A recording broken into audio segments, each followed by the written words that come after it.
Hey, greetings, fellow slingers. It's your trusted handler, Brian, welcoming you once again to another episode of our Convergence run-through. Only this time, episode 17, our After Action Report. You know us, every time we run a scenario, got to have an AAR on the back end. Kind of give you guys an idea of what the players and your trusted handler were thinking about while they were running it, kind of peel the onion back so you guys could see what was going on through their minds, what was going on through the NPCs that were and were not in the AP, and how the whole thing kind of just developed. So I want to remind everybody before we begin to please subscribe to our YouTube channel. We're at Roll the Hard 20. Click that subscribe bell and hit the little notifications so you never miss when we drop one, just like we're dropping this one right now. And please leave us that 5-star rating and review on whatever podcast app you listen to this show on. You know what? That's about it. So let's just warm up our dice and top off our glass as Roll the Hard 20 podcast presents episode 17 of our Convergence run-through, the After Action Report.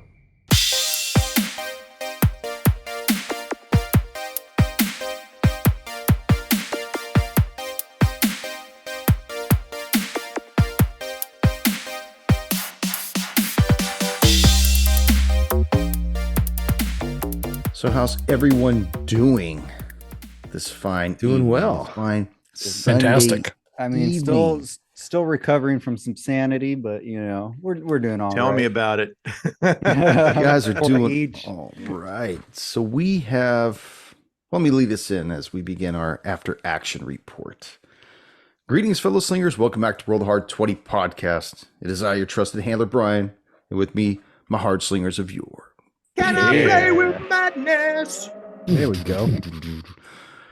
Convergence, episode 17, the After Action Report. So, this was a tough one. Before we begin peeling the onion that is this scenario Convergence, let's start off by saying that this scenario, although it does have some redeeming aspects, can be a little confusing in its execution. So much that I had to truncate it from its original format to make more user-friendly material out of it. And I think anybody that's actually following along in a book can see what was cut out or what was added in. And I know that we did a lot of communicating via Discord and text and talking on the back end and stuff of kind of figuring out which way to go at times. And, we finally got there. We finally got through to the home stretch. Run it through. So before we start breaking it down, I just want to go around the digital rage room and ask each of you what your thoughts were about the AP. And I'm just going to go in my circle. So I got Sammy. Tell me what you thought of the AP. For me, it was a little bit too long. Now, whether that's the AP itself, I haven't looked at the book, so I don't know. But it took us a very long time. It seemed like there were a lot of things to check out, and we didn't even check out certain doctors that we were supposed to talk to and things like that. And I don't know if that's because we were dilly-dallying or there was just so many other things to do. Everyone's already watched it, so if you haven't, go watch it because there's spoilers. There was the reservoir, there was the problem with the water, there was UFO alien type lights, there was cattle decapitation. That's actually a metal band. Sorry. There were cattle eviscerations and crop circles and all kinds of crazy things going on. There was the Spivey, who was the kid that went crazy and, did all that. There were so many things to wrap around or to wrap our head around. And we kind of just had to go like, okay, well, what are the main threads? All this other stuff. If we were just hanging out for an infinite amount of time, we could have explored all that. But, doing this for a show to keep it entertaining, we don't want to have 40-something, 50-something episodes. That just is kind of hard for people to get into, especially if they're just starting to, listen to this stuff. But it was just a little too expansive, in my opinion. And just to touch base on one of the things you mentioned, the doctors that you were going to go and talk to and everything, they're mentioned just as doctors in the AP. They're not fleshed out. There's no names behind them or anything. It says that Jane Allen had gone to the doctor, and it says that Billy Ray Spivey had gone to the doctor. They're obviously two different doctors. You got a family practitioner who I think I put down as Patel. The other guy was Oba Chrisith, who's the OBGYN. and I had to flesh out those individuals in case you wanted to talk to them. So even though they hang those hooks in front of you, they're not really in the AP. It's left at the handler's discretion to flesh those things out. Yeah. Chris. Okay, hey, we go to the doctor. They're closed. Okay, cool. Yeah, exactly. I think Oba Chrisith was on 1701 North Enterprise Avenue, Suite D. You know, like 1701 is the name of the USS Enterprise on Star Trek. Wow. And I just thought of Next Generation, so I put it as Suite D. And Suite D is a character from Always Sunny in Philadelphia. There you go. See, there you go. Stitching it up. Chris, what'd you think? What was your thought on this? Thoughts, I should say. 'Cause I share a lot of the same thoughts that Sam has. I struggled with the AP. I will say that I think sometimes our episodes go long because we as players or agents, we want to be, and I know I'm guilty of this, of like asking lots of questions about, what we're doing in that area, like looking under the bed, look in the closet, lift, I'm thinking like an investigator, right? So I think we have, part of it's our own fault, but it seemed totally your fault, personally. I'll take it. Well, we I know want to you be take thorough. it. No. Yeah. So it did seem like we had all of these threads that we could have pulled on, but it didn't seem like super cohesive to me. But again, that's just my opinion. I mean, others may feel differently. Well, as written, and I'll touch on this base with yours, as written, this AP is kind of all over the place. It takes place in a whole town, but for fuck's sake, the layout of this book, it really could have been better. They have different things all over as far as the organization of the book is concerned. And I think that a lot of people jumped on the bandwagon of running this AP, like all the different shows or on YouTube or whatever, because it was new, but it wasn't. It was the first AP that came out when Delta Green was originally released in the late 90s. And now it's been released to the modern rules set. And so I think everybody wanted to jump on this classic. And I think it could have been organized a little bit better. I don't think it's a bad AP. I think it has some really good qualities to it. I think it's trying to keep it going downrange is the hardest part, especially when you've got so many agents or you have such a large field of operation, such as Groversville. It's a whole fucking town. So, yeah, and I think one thing that I struggled with is, the sheriff was like up our ass, the whole front end of the AP. Raw dog. Yeah. So we're literally like trying to like find ways to like not encounter this guy and work in the shadows. And I didn't like that always hanging over our head of like, well, how do we skirt this guy through town so that we're not seen? I didn't like that aspect. Well, I think that was precipitated off of Adesso's initial reaction when he walked into the sheriff's office, because he's not fleshed out at all either. And it was the way that he would have came across had another entity came in and started pissing on their turf. So that's what led to that. Plus, Sheriff his Oakley. son was I think I one want of. to kill him. His Nice to meet you. son I'll kill was you one later. of Billy Ray's friends, and I'll get into that in a bit too as we go through this. Junior, what'd you think?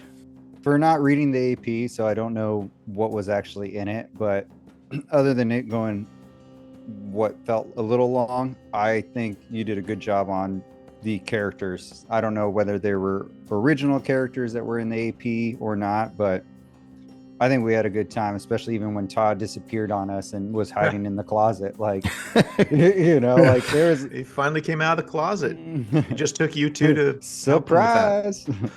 Well, I'll go into all the homebrew NPCs as we go through this too, because I want to touch base on some of those because I really enjoyed portraying them.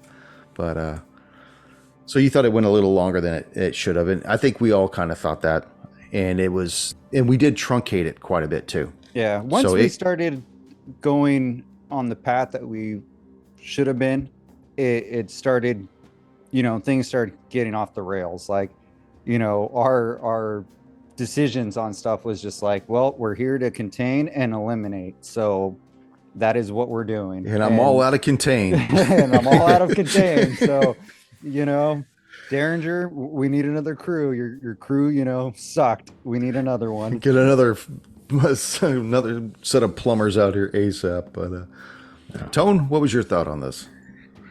Well, I don't want to repeat what anybody else said, but the IP or the AP could have been more focused. If you're going with aliens, go with aliens. If you're going with purple ooze in the sewers, stick with purple ooze in the sewers. If you're going with enhanced human beings doing weird things, then stick with that. This AP had everything in it. It's like, okay, yeah, at the end they all tied it together, but not really. It was just a convenient place to dump it. Yeah, the aliens and the purple ooze and the fact that they were, infecting people was because the aliens were infecting people with purple ooze. Like, okay, but any one of these things would have been enough for an episode. It didn't need to go as long as it did. But yeah, I think you made it fun by some of the stuff that was in there because there was a lot to go over. I mean, just too much. I mean, I guess if you were playing very strictly by the rules, there would have been sanity checks every 5 minutes for every single time you encountered something.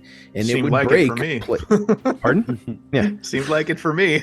Yeah, and it would break players that weren't experienced or had come into the AP, let's just say a little late, or their experience, their player characters were already experienced. They'd already lost some sanity, hadn't got it back yet. You're going to lose characters, and because this had a lot in there to do. And Odessa was hanging on a thread by the end of the AP. Yeah. So was my character. He was 2 points away from his breaking. Boom. Well, the whole thing revolves around the aliens that have come down to Groversville. They started abducting people, the cattle and whatnot, and they were actually being allowed to do so by this covert military unit, which is what Lupus was part of. Or he was in the understanding of it. And of course they were abducting people, they were changing out their body parts and whatnot, and they were making them like super soldiers, but then they were also infecting the water supply so that everybody was somewhat tainted with it, but it was different than the proto matter. It didn't really specify what was the difference. So I took the liberty of saying, well, everybody has this taint in them. Shut up, Sammy. But in order for them to be grafted with the proto matter, they would be abducted. And that's what happened to Billy Ray Spivey, which got the ball rolling. That's what happened with Sarah Harbor. That's what happened with Jane Allen. That's what was going to happen to Karen Cola. And that's what you saw in the process of happening to Agent Alpha. Now, I know that listeners of the show may or may not notice unless they're following along, but what stood out to me was the lack of depth with the NPCs. And that's where we start getting people like Joe and Amy Krista, which are actually in the AP, but they're not fleshed out. They're just 3 names: Joe, Amy, Krista. And they are relatives of Angel Spivey. But I wanted to flesh them out. And I thought it was kind of cool, like when you guys started investigating the Spivey residence, to have Krista be part of law enforcement. He's coming down the hallway with you each, with the gun out and shit like that. And, start fleshing out the relationship between you two as you guys are talking about whether or not Brad Wesley was the true hero of Roadhouse or not. Because I think it was Jimmy. Jimmy. You're a bleeder, Tiny. Sarah Harbor. They specify in the AP that Merle's shut-eye is really the only place that the agents can stay. But they don't give any information on what the place looks like. They don't give any information on who's working there or whatever. Sarah Harbor. So of course she knows that Scott Allen had rented 2 rooms. She doesn't know that, or what is it? Scott Adams, rented 2 rooms. Doesn't know that there's another person in his other room. But she was just told to keep it mellow and not say anything. So what more than to make her kind of like in the know that she's watching that this woman is going to conceive this baby. So she's keeping tabs on them for the aliens. Like, she's about ready to pop. Now we take her. Yo. So here's my big question that I've been wondering the entire AP. So Jane Allen, who is the father? Like, did Spivey impregnate her, or Yes. was she impregnated by the aliens to have this alien baby? It says in the AP that she was impregnated by Billy Ray Spivey. And After he was abducted and Uh, was infused with before the he protomatter? was, because like they had coitus before he was taken, and then 2 weeks later he was taken, and then he was never the same after that, because like the next day he killed his father and went on the run, and they took him down. But after they had taken her and found out she was pregnant, they says in the book that they removed all of her internal organs and everything, and then put the baby back up inside her in the purple protomatter uterus and stuff like that. I just had to go a different direction where she was already pregnant, and then she was taken while she was pregnant, and they morphed the fetus. That was what I did with it. Okay. So Because I was thinking that either Spivey was already abducted and they met up and had intercourse, and that's how the mutant baby started. I was wondering how it was inside of her to begin with. he'd impregnated her, and she got pregnant. And when she was abducted, and they started doing their little fucking summer Experiments. sausage experiments with her, it started morphing this fetus and making it grow rapidly. And then they're like, well, we'll just keep an eye on this, and when Ed's born, we're gonna have us one hell of a house trained 6-armed mandible using whatever the hell this thing was. Junior, did your parents not tell you how babies are made? Something about birds, but I just don't get what, Well, the birds stork, and bees yeah. have to do with anything. Well, you Yeah, I see, know about the stork, but where's the bees come in? Yeah. you got the gray alien goes to the purple protomatter and sticks this silver probe in it. So, Ryder, I did not even get that this was being watched by the government and they were allowing all this to happen. That never even factored into my head. And this is some of the stuff that didn't factor in at all for me. Like, I didn't catch that. well, it touches base in 2 areas. One is at the beginning for only the handler to read and to know that, the government is allowing all these experiments to go on in the town. They're tapping the phones, they're doing this, that. And then at the end, Lupus shows up with his helicopter and his men, and they form a circle, and they basically say, stand down or whatever. And they take the weapons, and they tell you basically shut up and you're on the watch list now. And he runs a real small dialogue about them knowing what's going on, and that's really it. So it's like, as the handler, that they're doing this stuff, but a lot of that stuff doesn't really ever get an opportunity to come out. That's why some of the published APs, they front load it with a lot of information that will never make it out. Like even in Sweetness, they did a lot of stuff with the woman that had the storage unit and stuff, and what she had gone through and everything. But you really can't put that in the AP because there's no dialogue to have for that. Right, It'd be like there's no me lore just dump. yeah, it'd be like me giving you the dump, and that just doesn't work. You give me the dumps all the time, baby. Yeah. That's why you got to have an NPC that's almost chaotic neutral that could give this information to you for maybe a nefarious reason, maybe selfish, maybe ambiguous, like Redneck Green. Yeah, looking back at it, you were saying that this was one of their first things they published in the 90s, and they kind of retrofitted it for now. Yes. So I can see, well, that's a thing that we all as creative types suffer from. Like our first things that we do, we want it to have everything. It's got the aliens, it's got the time travel, it's got ninjas and, dinosaurs and barbarians and all this stuff. So maybe this whole town of Groversville, there's a 3-season Netflix show right there, Groversville. And you'd have 3 seasons of 13 episodes each going through all this stuff where the watcher can find all this stuff and eventually have this thing. But we finished it in what? This is number 17, so it doesn't count. So 16 episodes.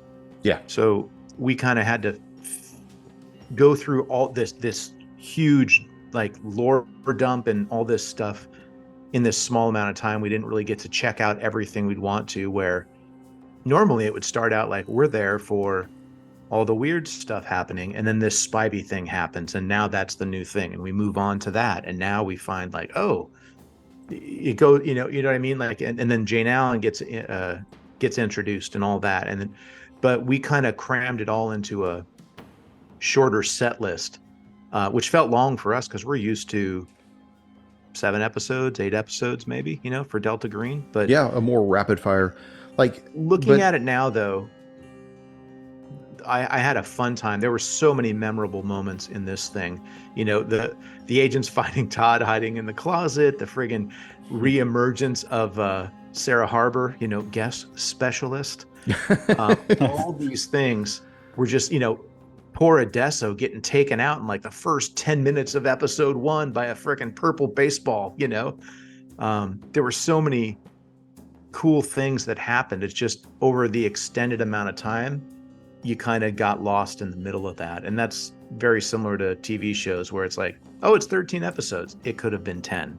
Well, I would say if you maintain the same level of energy each episode as we go into it and finish it, and then you come back next week and do it again. As a listener who would listen to it 6 months from now, you wouldn't even know the difference because they could shotgun through 2 or 3 episodes in a day or in a weekend and maintain that continuity that is difficult to maintain. Yeah, they could binge it, which is difficult to maintain that continuity week in and week out. Because that's what we're forced to do. We're forced to re-listen to the previous episode or play the summary, which is what I try to do. I try to get everybody back up to speed right away at the beginning of each episode, just so that you turn the treadmill on, you ramp it up to 50, and you start running in place really fast, and then you jump on it. It's hard to get up to that speed that you just left off 7 days previously. So in order to maintain that level of energy, that's why I bring about other NPCs that kind of have the flavor, like Todd Allen. He's not in the AP. They mentioned that her father is part of the Aldermen, who are a group of individuals that run the town, which you guys never met. Never even got to them. Nope. Merle Barn was part of that too. But they don't even mention his name. So I thought it'd be kind of cool to have him and Jane Allen's mother, Jamie, living in this double wide. And I always try to pick locales that I've been to or know from my life. Wide? Not me personally living in there, but I had a friend that lived in a double wide in Elsner years ago. And so when I'd visit him every once in a while, that is his house. The chain link fence, the neighbors that are far enough apart but yet still too close, the dirt roads, the whole layout of that place is his place, minus the pit bull. So putting that together, it was easy for me to imagine where you guys were going. But yeah, they don't flesh out the parents really. I think they said that her mom was so infused with the proto matter that she was out of it. Like she didn't have a knowledge of her husband having been gone for weeks on end back at the office. So I think another contribution to the extent of episodes that we did is because we did end up splitting 2 agents to different locations. So we were going from, 2 agents at one location and then following up with 2 other agents at another location. And, we're going back and forth, which probably extended the amount of episodes that we ended up having to do. But I think that those episodes were the highlight of it, though, is going back and forth between you guys, because I think it's like when they do those camera tricks in movies and stuff. They're following the agents and they go through the door, and then the camera picks them up on the other side. Only it's the other 2 agents going through and checking this and that. It worked really well with Under a Pale Moon. I think it worked really well with this one too. Yeah, I like when you do that. It's like, and Ichi, the monster attacks and he hits you with a critical hit. Rice, Agent what are you guys doing? Yeah. Agent Rice, you bastard. I think we did that with Todd standing there in the hall or in the closet, and then we cut to the other people, but I like doing that because it heightens you up, and you're like, yeah. And then you got to pause, and you're holding that like a rev, like blue balls. How long can you hold it for? Yeah, we put in the cleanup teams. Obviously, those were because of Adesso. He was literally the one that brought that about. Because leaving Scott Adams in his room, that was one thing. You guys knew that Jane Allen was in the other one. You knew that you had to deal with Karen Cola's girlfriend, and you had these bags of balls. But the sheriff showed up, and Odessa was given the green light to fix the problem.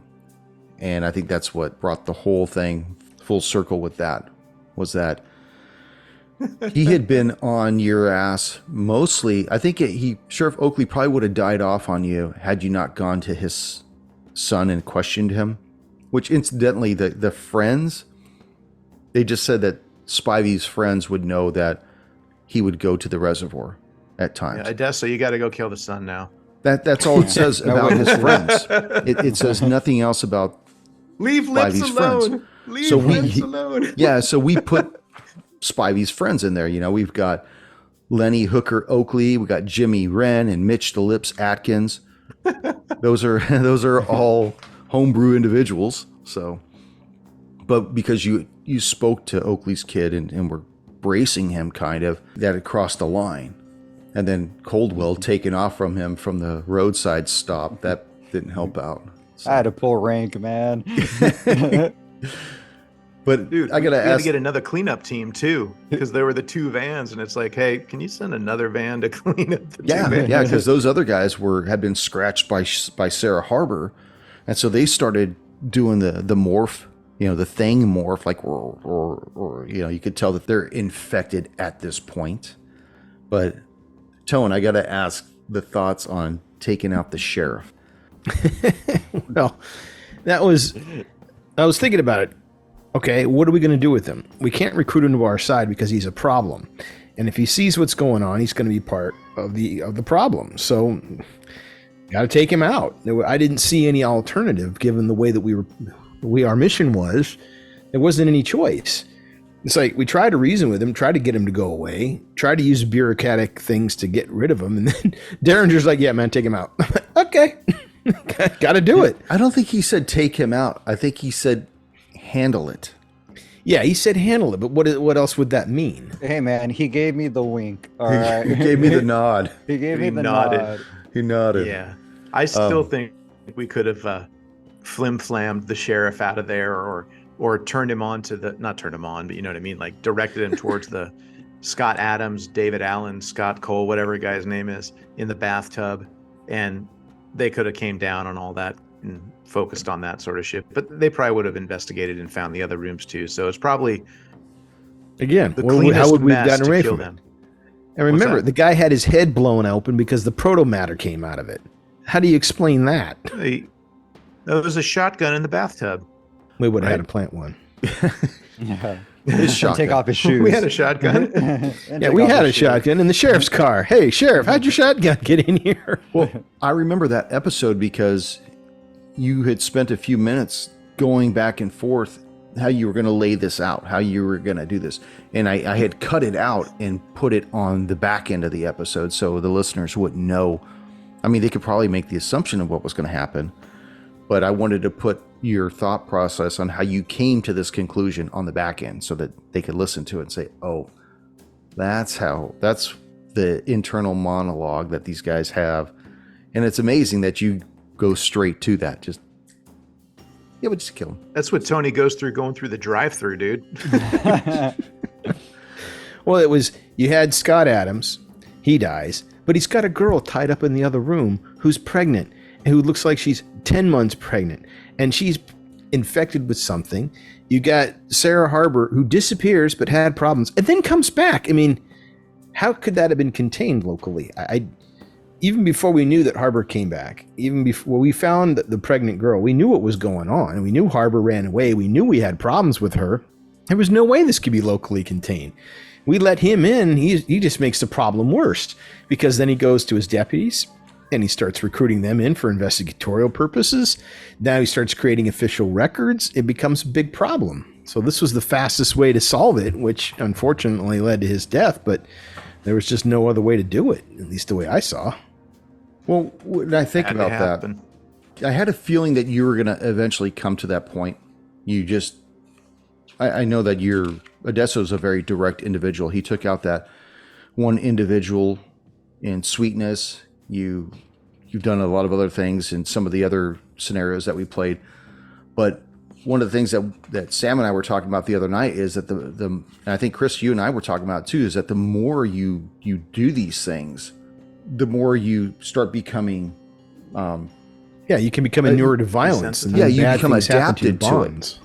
You're almost dead behind the eyes, where if nothing starts affecting you, you've gotten so low. Eventually you get to the point where you become adapted to it, but then you're just like a dead machine at that point. And then at that point, are you don't even listen to a conversation with somebody that you have in private without just shooting them? You know, starts getting it happens. I read if you can become adapted to violence or you can become adapted to helplessness. Right. If you become adapted to violence, what happens is you always pass your violence checks or your sanity checks related to violence, but you burn your charisma modifier against each one of your bonds. Yes. And that starts That's leading huge, to right? You basically become that loner person that now you can't regain your sanity because you have no bonds left to burn. You're nuts. Well, you become that guy, the old man at the top of the hill that no one talks to, that his family doesn't talk to. And what you become. Sounds like heaven. Yeah. And you have no bonds other than the agents you've worked with. Right. So you become that paranoid loner who right. thinks everybody's against them because you burned everybody in the process. Right. So. You can't trust anybody else. You can't trust anyone who hasn't been on a mission with them because he knows they're good, but anybody else, no, you're suspect. You're a problem. I don't know, man. I don't want to talk to anybody because they may have to clean you. I'm on Odessa's side now. Now, one of the things I wanted to touch base on that as we shift gears through this is that one of the things that really bothered me about this scenario was it wanted the handler to have the aliens / Migo entities take one of the agents, basically abduct the agent, and have that agent heavily modified with protomatter, having all the insides replaced and everything, and then return this agent back into play. And you're supposed to take the agent or the player off to the side and say, hey, this is what we're going to do and this and that. But like I said before, I've never been a big fan of doppelgangers and parties during the D&D era. That always leads to the death of the character. So I think this is the same path, because you're basically writing off that character and you take the agency out of the player's hands for using that character. They're doing this off air or off screen. Nobody sees it happen. You're just supposed to say, okay, you play along with this. And I've never liked that. I think that's. It could be cool, though. I do like the idea of, say, if Odesso or whoever got abducted and returns, and he's fully aware of what's happening, and he has to be like in the movies when people have like a wire and they're talking to the guy about, so did you shoot the sheriff? And he slides on the paper that says, don't say anything to incriminate yourself. Like, it could be kind of fun that way, because then he could have special features and this and that. Like, I like the idea of, with Coldwell, with the alien kind of lingering in his head, and Ichi with like that spirit of that, the wound of the werewolf is still fucking with his brain and shit. Like, I like those kind of superpower extraterrestrial things we're starting to play with. It's not affecting the game, but it really makes the story fun, especially to play it. Yeah, well, everybody's starting to take on manifest these kind of disorders. What were you gonna say, Junior?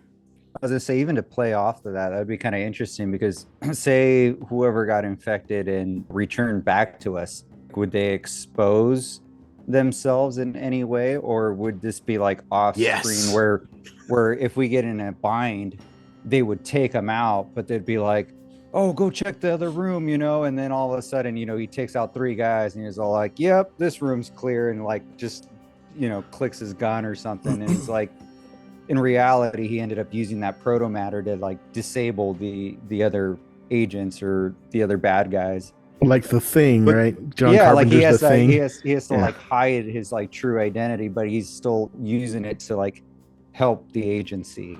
But the character's longevity only lasts until the end of this AP, because all of his intestines and everything have been removed and replaced with the protomatter.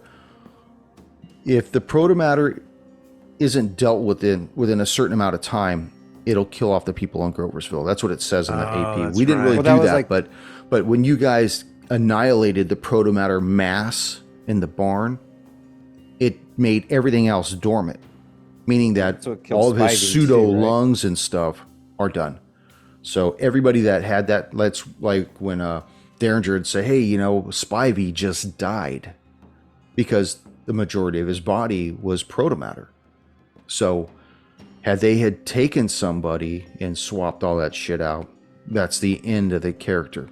That character now has 16 episodes of life to them, and that's it. Mm-hmm. So, which is really in line with the way Delta Green was written. You always go insane. There comes a point where your character reaches the pinnacle of his abilities and is no longer usable.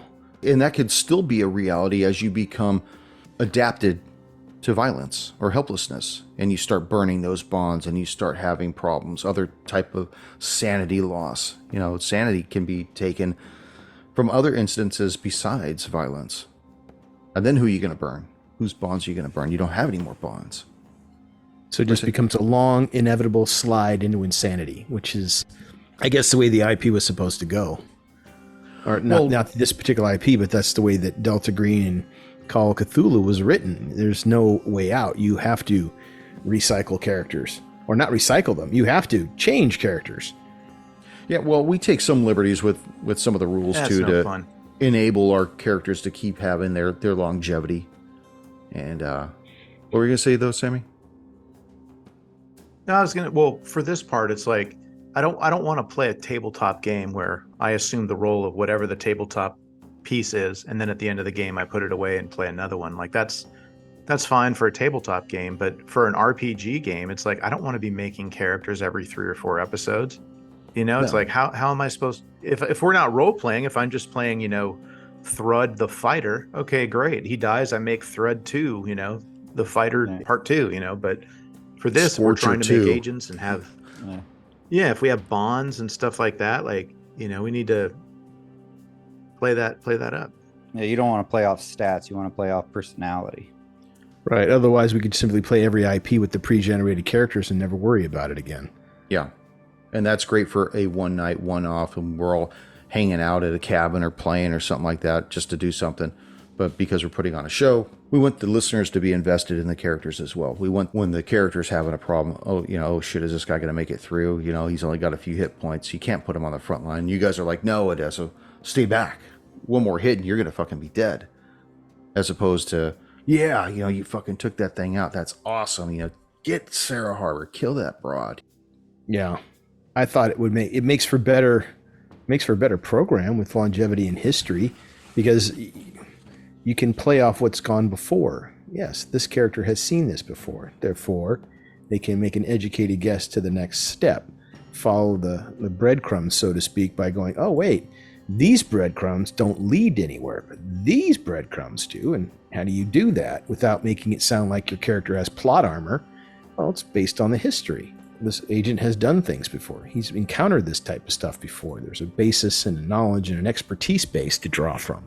You know, and the characters can resonate against one another as to, hey, why would each go left? Why would Rice go right? Well, it's because these guys have dealt with one another before and they can anticipate some moves, and there's a history and a repertoire between them that'll enable them to work as a team versus, yeah, we're all brand new, yet everyone's working like a well-oiled machine. How is that possible without it sounding too contrived? Yeah, everybody got real quiet. No, I'm listening to what you're saying. I mean, that means I like what you're saying. I thought I froze up. Well, that's why I think the Delta Green whole bond and the sanity thing, I get that, but I would have liked to have seen, or possibly there can be a modification where you can do something other than besides burn bonds, other than make this person simply a tragic hero. But unless they're living out that cliche, which is, you know, die as a hero or live long enough to become the villain, which in this scenario sounds inevitably plausible because, like we're talking about with all the characters becoming obsessive about some reason, they could do something bad. They start, in essence, they become the mission. this one agent who's now gotten to the point where he's seen too much. He didn't die a hero, but now he's lived long enough to become the villain, because now he's dangerous because of what he knows and the things that he could do. And he's now gone off and seen too much and decided that, oh my gosh, I put together these 4 things based upon these missions, and there's another threat that nobody knows about that I can go, and only I can stop this. And now it's like, whoa, you took that the wrong way. You're not putting an end, you're bringing a beginning. You're doing the exact opposite of what you're thinking, because you don't have these other 4 pieces, and they're too invested in their own paranoia to see it. So I've seen other actual play podcasts that had longevity of characters that run through one season to another. And I think that's kind of cool, because when they finish one season and it comes to a culmination, you're like, okay, that was a really good ending, or, that could have been better, or whatever. When you see them kick up the next season and those characters are back, you're like happy that they're back. You get an excitement, like, fuck yeah, It's been a long time since I heard that guy's voice, or went the distance with this particular character. I think people want to see that. They want to have that familiarity with them, where they're walking in those shoes alongside them. So, well, there's a reason that the James Bond movies keep doing well. People want to see James Bond. They want to see continuing characters. That's why TV series do well. They want to see these characters come back and do something else.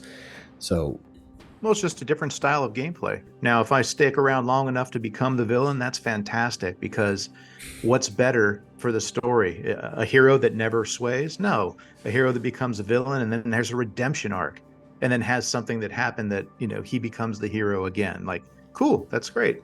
And then if he stays long enough, he can become the villain again. Overall evil, and sacrifices himself, taking out the evil. And there's his redemption arc or whatnot. But I like the system that they've created. I would like to see a few other skills. And I think we're going to work on a few of those for our own homebrew rules to try to make some checks that are a little more plausible. Overall, I like the system. I like seeing how you don't level up your health, because at the end of the day, you're just a human.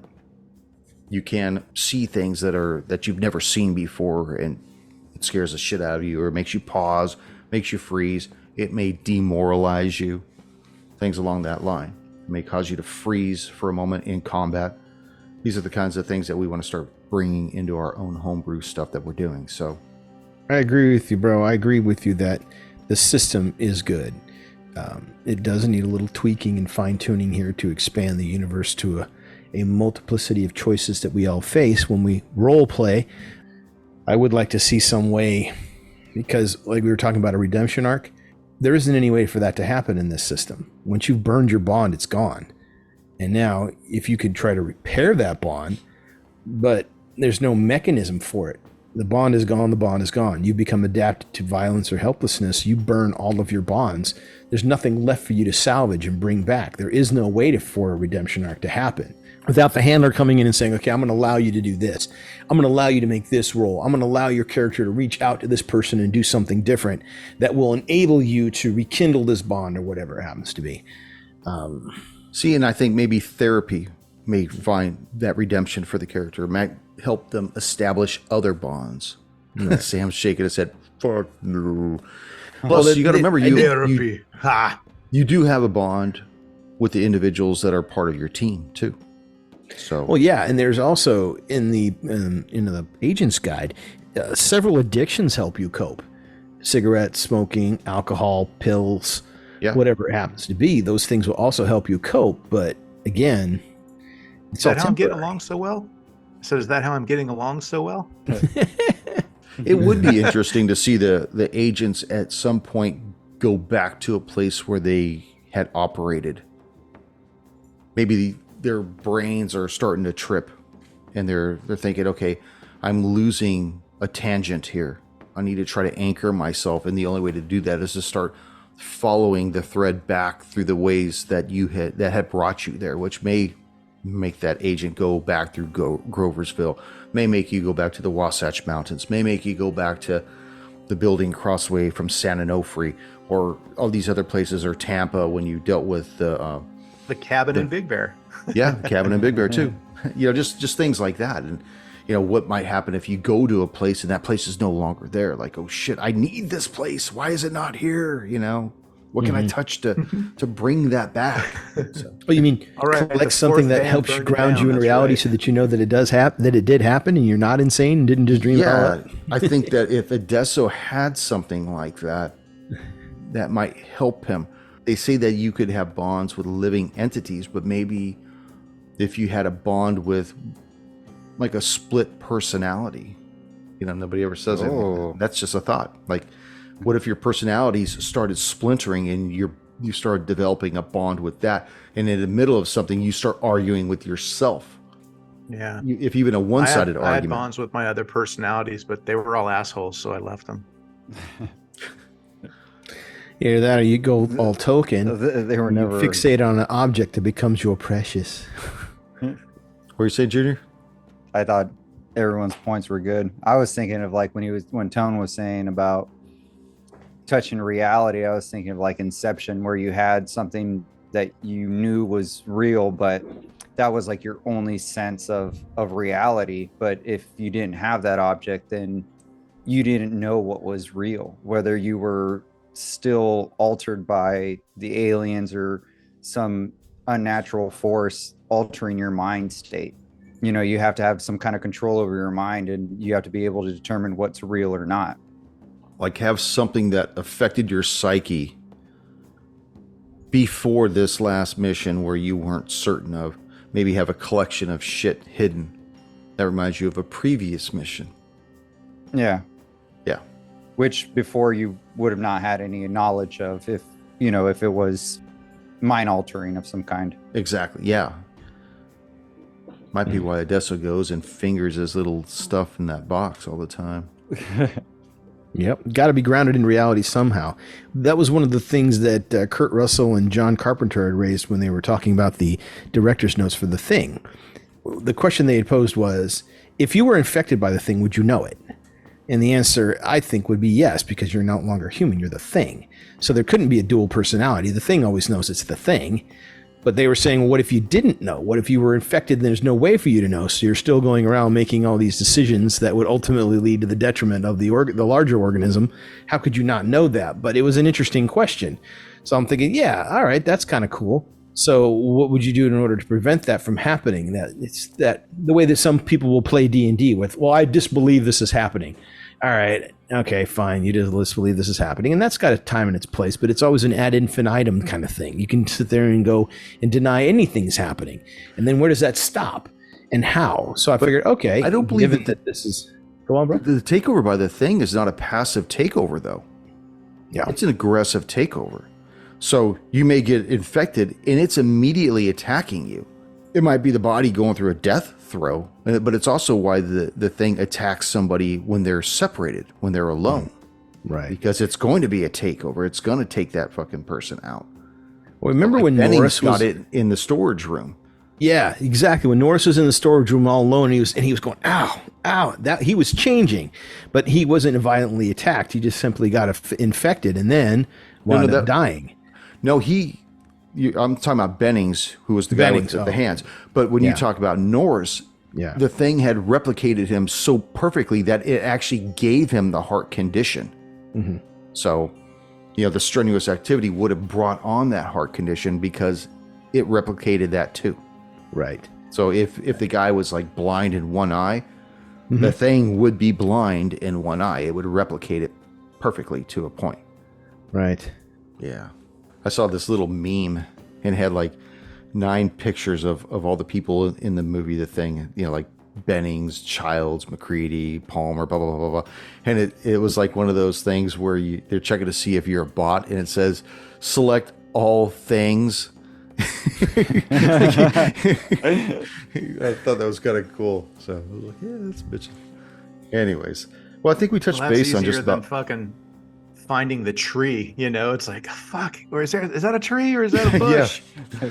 I think if you select enough, I think they're okay with it, because one said today, select everything with a motorcycle in it, and I selected most of them, and I wasn't sure if that mirror was in that top one or not. So I'm like, fuck it, I'm not gonna do that. Fuck it. And it took it. It said, okay, you're one of the gang, boy. But welcome to X Hamster.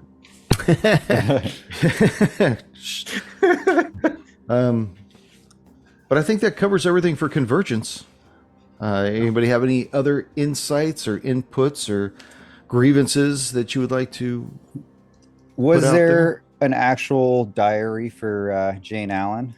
When Rice was looking underneath the dresser, he found a blank spot, like something was hidden under there. That He was thought it a diary. that was where her book was at, and she did have a diary, but it's not in the AP if that's what you're asking.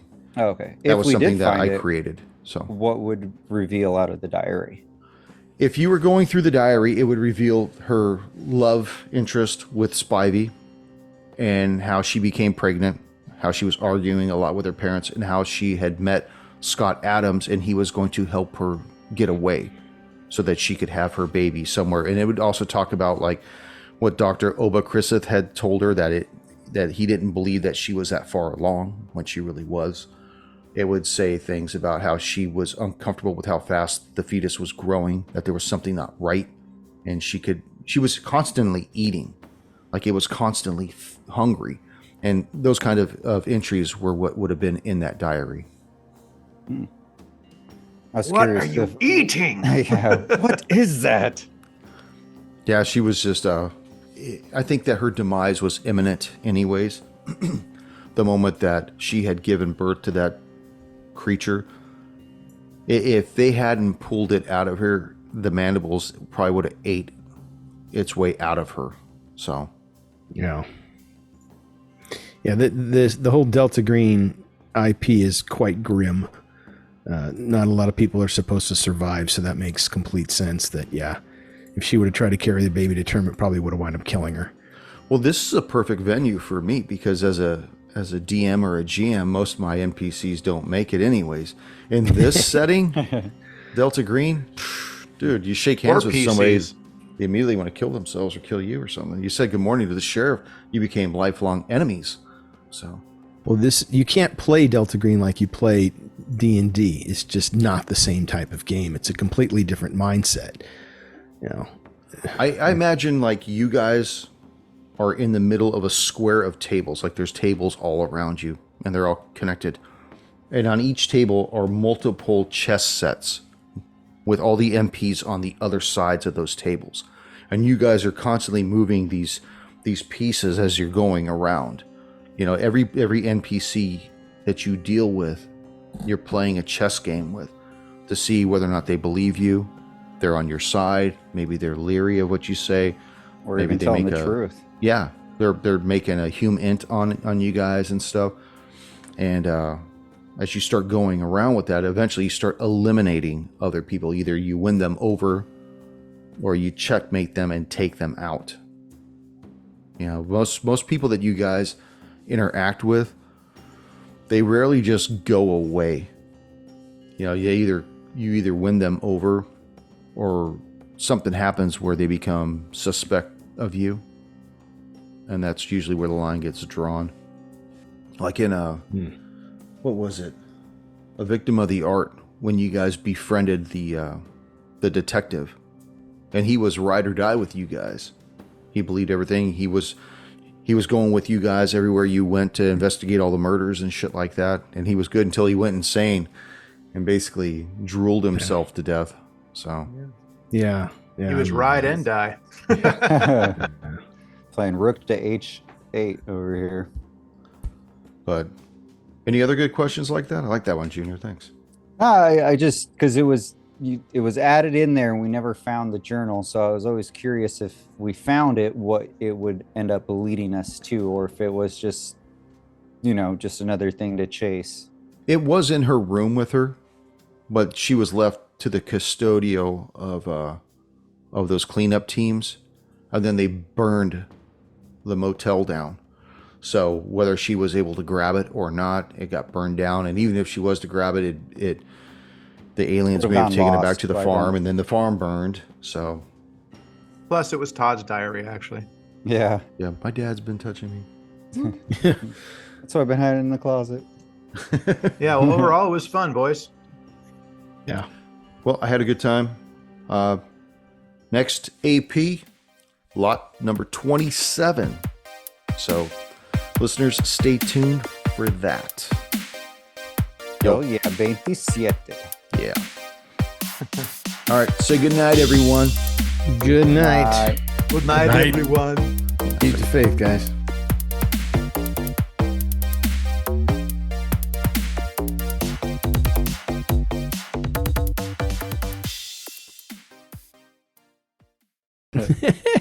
Odessa, you got the great bond building. I mean, you go move into Groversville, marry Mrs. Oakley, raise Steve as your own son, and then eventually tell him that you blew his father's brains out in a dirty bathtub filled with a dead reporter. You know, eventually. Hey man, you're not my real dad. You can't tell me You what to do. shit, you can't tell me Blow what him to away do. too. Yeah. Wipe that stain off the earth.